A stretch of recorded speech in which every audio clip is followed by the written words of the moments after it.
was in the early hours of her Saturday morning in late September, roughly 4 years ago.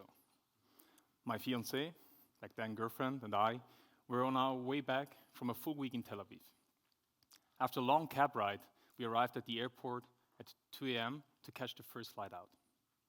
Right after the entrance, we went straight through security, strolled around the airport aisles, and ended up where most of us end up at the airport, the food court, right? So we stood in the center of it, tried to get some orientation as our eyes wandered across the billboards to check the menus. All she could see were sushi, burgers, and pizza. All I could see were proteins, carbs, and fats. So back then, as a fitness enthusiast, all I could think about were the nutrients and how they impact my performance. Not only today, but also tomorrow. Some might have even called me maybe slightly neurotic, but in essence, I believe that in order to improve my performance, become better, faster, stronger, I need to track all aspects of my life in order to tweak them. So naturally, also during our vacation, I tried to count all my steps or even track all my meals as accurately as possible in my mobile app. So being at the airport at 2 a.m., I took up my phone and checked my nutrient dashboard. Comparing all the available food options at the food stalls with my nutrient budget, it was clear that with any of these options, I would surpass my budget for the day. So I turned around to my girlfriend and said, "Look, I would like to eat something with you, but the dashboard says I can't, so it doesn't work." Naturally, a weird mood started spreading as I sat down and watched her walk off on her quest on a light 2 a.m. snack, as she called it. She actually did 3 full circles around the food court and came back with an Oreo McFlurry in her hand. She was super happy, and for her, we had the clear winner. Great snack. For me, it was pretty irritating. That, a light snack, all I could think about were the 16 grams of fat in the cup of ice cream. And so when she sat down next to me, I couldn't help myself but drop the nutritional fact. I said, "Are you sure this is a light snack? It has 16 grams of fat in it." Obviously, she looked angrily at me, and her enjoyment level dropped significantly, and I clearly ruined her experience. But not only her experience, also mine, because she didn't talk to me until we started boarding the airplane. But that story is not about some 16 grams of fat in ice cream. It's more about the fact how I was obsessed with data and how I let the dashboard decide over my life choices and how one single data point can obviously ruin the experience.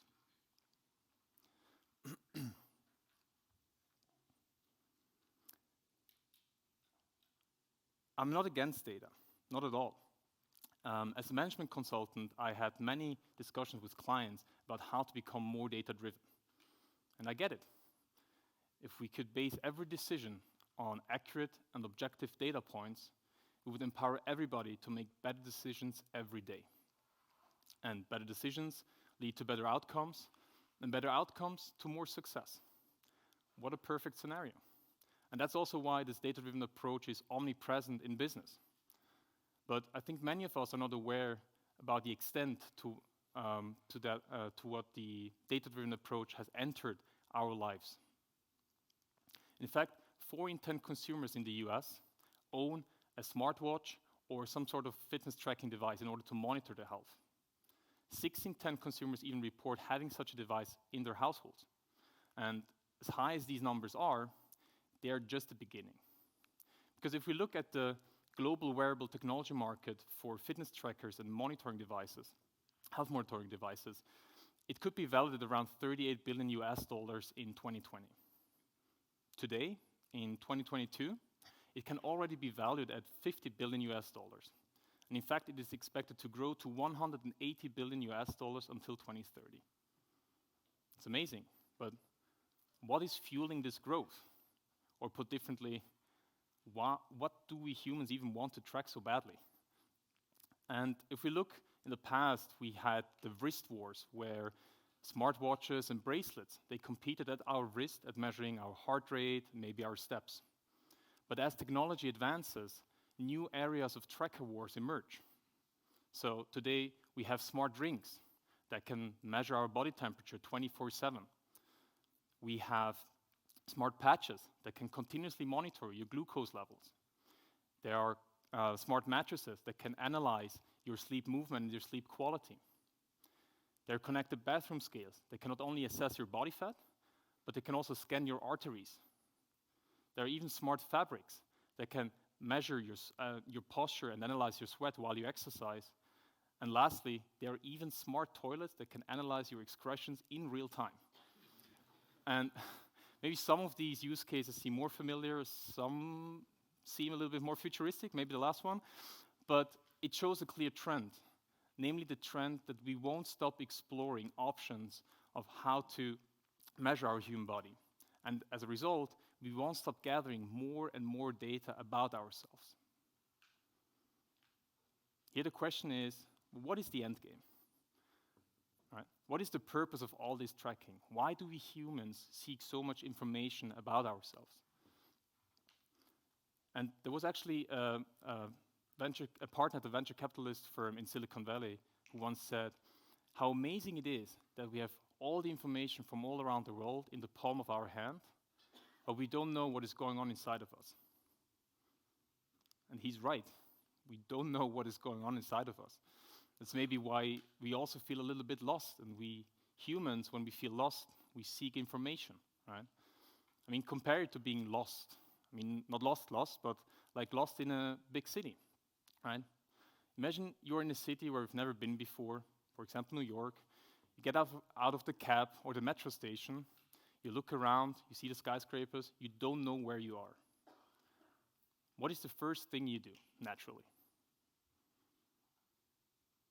Probably you take out your phone and check Google Maps, right? Because based on your GPS data, it will tell you exactly where you are.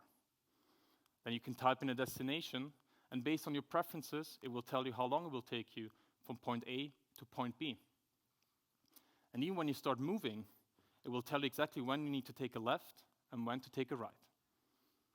And I think most of us, or many of us, have had this experience of feeling lost somewhere, but then having this high level of confidence to know I know exactly where I am, where I want to go, and how I will get there. Now, coming back to our bodies, I feel like we seek the same level of orientation, right? Wouldn't it be amazing to always know what is going on inside of us? Wouldn't it be great to always be able to monitor the real-time state of being? It would be awesome to have a dashboard that could always tell us what is the next best action in order to live an improved and healthy life. Yes, it would be amazing, obviously, to have this absolute orientation, this radical transparency about our human body. But I feel like we're navigating us into a future where we just look at our digital twin on our smartphone, live our life by dashboards, and optimize isolated parameters for the sake of optimizing them.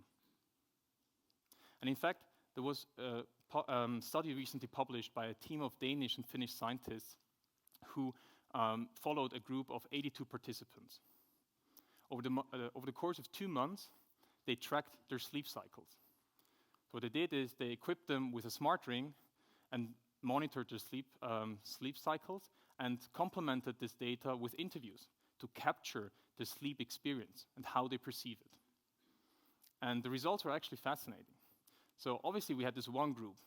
They're all in, they're super inspired, and the tracking really helped them and motivated them to pay attention to the amount and quality of sleep they would get.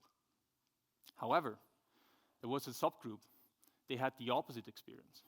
Some of them paid such close attention to the data that they couldn't relax anymore.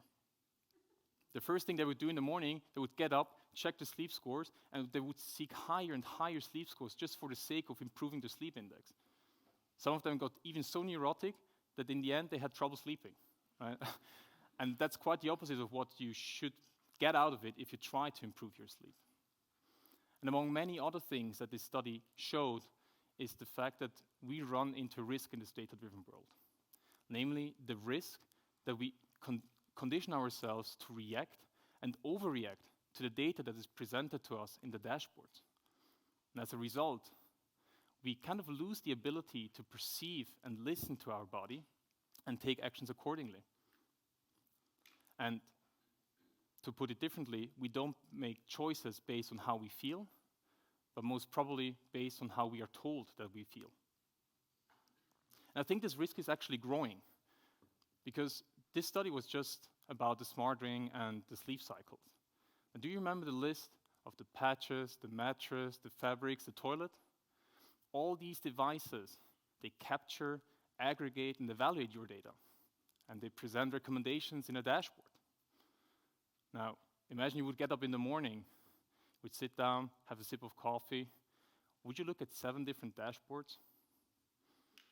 Or even if you had everything combined in one dashboard, would you then check all the metrics about your human body every day?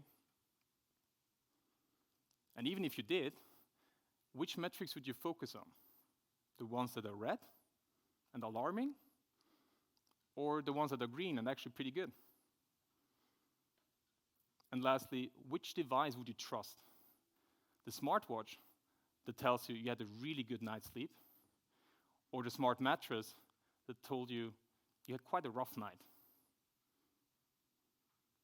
So what I'm trying to say is the human body is complex, and even if we had many more dashboards about ourselves, it will still be just a tiny snapshot of what is actually going on inside of us, right? So taking any actions could be completely arbitrary, and even the recommendations in the dashboards could contradict each other.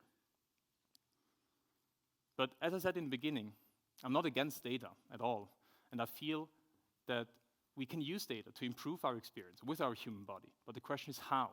How can we use data to improve our experience? At the company where I work, we have been focused on sustainable human performance habits.